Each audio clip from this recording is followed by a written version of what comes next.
Now, on Monday in Chicago, Illinois, they'll be hosting the Democratic National Convention, keeping up its record, actually, of hosting the most presidential conventions at 26 so far. Now, we'll see hundreds of Democratic delegates and heavyweights rallying behind Kamala Harris, who officially secured her party's nomination to take on Donald Trump in this year's election. So how will this convention play out this year? What impact will it have on Harris's campaign trail after the convention? And how do the Republicans respond? Well, let's welcome Estuardo Rodriguez, a Democrat strategist and principal and co-founder of the Raben Group. Estuardo, thank you so much for giving us your time. Welcome to the show. Thank you so much for the invitation. Great to be here with you. Also alongside us is Amy Tarkanian, a Republican strategist and former Nevada Republican Party chairwoman. Amy, thanks for giving us your time. Welcome. Thank you for having me. Let's kick off with the Democrats, Estuardo. What can we expect in these days? I hear that on Monday, President Biden's going to be giving the first speech. Yes, we are very excited. The campaign has raised a record amount of money, $94 million, the most of any political party convention that has ever been raised. They have opened the doors to the largest number of digital influencers to have a presence inside the convention hall, to directly post and promote and interview and excite people that cannot be in Chicago, but truly a very, very inclusive convention that has opened the doors and made it much more accessible to people all around the country that have come as delegates to the Democratic National Committee. So you will find a series kicking off with, of course, the president, but the city mayor of Chicago providing his welcome. And from there on, it is a roller coaster of delegates, state elected officials, members of the House and the Senate, leaders of this party coming across that stage to drive home the success of a Biden administration and what that will mean under a Harris-Walz administration. So we're very excited about it. Estuardo, there seems a lot of unity, a lot of joy so far on the campaign trail. There were concerns, were there not, when President Biden announced that he was stepping down, that there were concerns that perhaps a sort of a crowning of Kamala Harris might not go down as well, might be thought of that the whole thing was sort of a bit of a quote-unquote fix, for example. Are there going to be any voices of concern at the DNC on Monday? Well, I mean, let's be clear. The American public elected President Biden and Vice President Harris to the White House. So we're very clear on how the voters across the country feel about Kamala Harris. She was always part of the ticket. She has been a leader across this administration. And at the right time, she was able to collect all of the votes necessary to be the party's candidate. So there is a process, a democratic process that has taken place dating from the moment that Biden and Harris won their way into the White House. So I don't think there's going to be that concern. I think that the people have spoken. I mean, look at the fact that the DNC had to shut down their volunteer website because they were overwhelmed. There's going to be more opportunities for people to volunteer, but there is a surge of enthusiasm, energy, excitement to get behind Harris-Walz, and we're going to see that play out. And I don't think there's going to be any concern about any coronation that took place without the democratic process here. Amy Tarkanian, as a Republican strategist, how much of attention will the Republicans be paying on what goes on in the next few days at the DNC? They will be paying extremely close, and they have quite an uphill battle at the moment because President Trump going into his convention, it was ran nearly perfect. And then he had the unfortunate assassination attempt that he still, was rising on the top. With the aftermath, and you had then people who were sitting on the sidelines weren't so comfortable yet with coming out public to endorse him, and you had someone like Elon Musk who within minutes endorsed him after that event. But then he's his own worst enemy. And so he continues to put his foot in his mouth and say demeaning and derogatory comments about Kamala Harris and her IQ or her ethnicity. And it's actually taking us off course. And so the Republicans are going to have to really hone down on their messaging of comparing and contrasting whatever policies are brought forward, especially coming through this Democratic convention, because the Democrats are writing extremely high on positivity and unity, and it's going to be a star-studded event. It's already been announced that singer John Legend is making an appearance. It's rumored that Beyonce and Taylor Swift may also be making appearances. And then, of course, you have an incredible who's who lineup of speakers. You've got Bill Clinton, Barack Obama. I mean, these are people that are well respected on the Democratic side. So I think that the Republicans really have their work cut out for them. What is going on, as far as you can tell, behind the scenes? We hear that Donald Trump is bringing back people from his 2016 campaign. Kellyanne Conway is coming back. Various other figures are coming back. Are they having a bit of a panic in how to deal with Kamala Harris? The whole thing, as you said, was going very well. They knew who they were up against, Joe Biden. They had their strategy in place. How far have they been sort of knocked off course, if you like? And will these people coming back from the 2016 campaign actually change the course of the campaign? Well, that's the hope. And I think bringing somebody like Kellyanne Conway, who was extremely successful with handling him the first go around, is wise. I don't know about bringing all of the others that have been listed, like Corey Lewandowski, but, maybe these are people that Donald Trump will actually listen to because once again, going towards the tail end of the last few weeks when Joe Biden was still being considered as, the one who was going to be running for re-election, President Trump was actually remaining mum and just allowing Biden to kind of fall on his own. And he was then appearing more of a statesman. And then as soon as the top of the ticket switched to Kamala, he went right back to his old ways. Estuardo, one of the criticisms that we've been hearing so far about the Harris-Walz campaign is it's all very positive. There's a lot of euphoria around it, a lot of happiness, a lot of smiling, not a lot of policy. Are we going to get a little bit more of that in the next 4 days? Is there too much hope out there? Is that what we're tired of already? A little too much hope? Yeah, look, I mean, we're comparing and contrasting campaigns. And I think Amy's right. Trump is off message.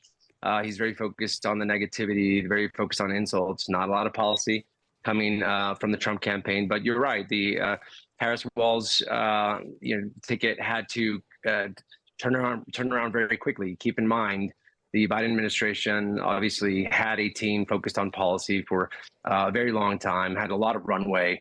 Harris-Walz needed a little bit of time. We started seeing yesterday proposals that came out from the vice president laying out incentives, child tax credits that unfortunately did not advance in Congress this before the August recess, but laying out a plan on how families can be supported with a more robust child tax credit. Also, the fact that housing continues to be an issue.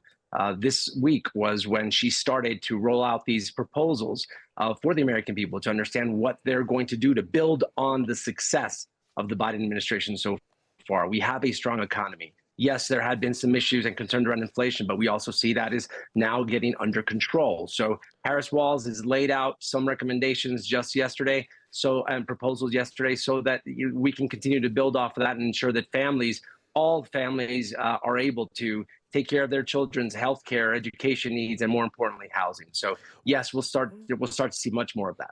Estuardo, why has it been so difficult from the Democrat side to sell the success of the Biden presidency? We've seen Donald Trump having returned to X, formerly known as Twitter, of course, this week, 89 million followers. He asked them, are you better off now than you were when I was president? Bit of an echo of the Ronald Reagan 1980 presidential campaign, saying, are you better off today than you were 4 years ago?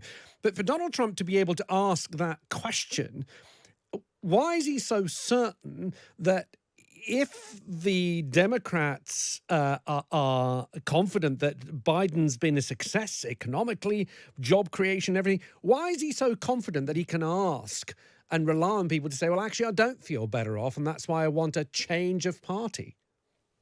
Yeah, I mean, look, I think Democrats have to be very honest with themselves. When Donald Trump asked that question, when people, clearly are so divided in this country, it's because not everyone feels that success of the economy, right? Not everyone is feeling or experiencing. And these are issues that I think started to be addressed in the proposals yesterday. Housing continues to be an issue. People are not able to buy their home. It's an American dream. It's the anchor of the American dream, home ownership. And it continues to be out of reach for so many. And that's what the administration needs to take on. But first and foremost, they need to accept the fact that not everyone is feeling the success of this administration. We need to find out why and how the administration can continue to invest in these programs to ensure that they start to feel that. Yes, the economy is strong. Yes, unemployment has been at a historic low since before the pandemic. We have great numbers, but if not everyone is feeling it, then that's what we have to address. And I think this administration this future administration, Harris-Walz, is very poised to do that. Amy, looking at the Republicans' point of view, I've been looking at the 538 polls where they take all the polls and sort of put them together. At the moment, they're showing, as of yesterday, Kamala Harris being ahead of Donald Trump by 2.6 points. What would you advise the strategy to be? I mean, as you said, Donald Trump's not really getting very far by just his personal attacks on Kamala Harris. They're going to have to eventually settle on a strategy. Where do you think that they will head towards? Is it the economy? Is it immigration? What are they going to play against? Well, economy is number one, and that's where Republicans are going to have to do an excellent job at breaking down the proposals that Kamala Harris actually laid out that he just mentioned. You know, she's talking about putting a cap on the price of food. She's talking about, giving $25,000 to first-time home buyers. Nothing is free. So when you're talking about removing the free market, where's this money coming from? It's going to be more government spending, and it's going to be more stimulus. Now, I'm also the first to say that, Donald Trump was also to blame for, adding $3 trillion to the deficit. So, you have both parties who overspend, and they talk a big game, and it sounds like a good message, and it makes you feel good at the moment, but you really need to break down the details. Just before we go, what about the debates? I know that after the convention in Chicago next week, we're going to be heading to that back on the campaign trail. How important is that next debate that I think is scheduled in September going to be between Harris and Trump? And how do you see it going? Estuardo, let's get your thoughts first.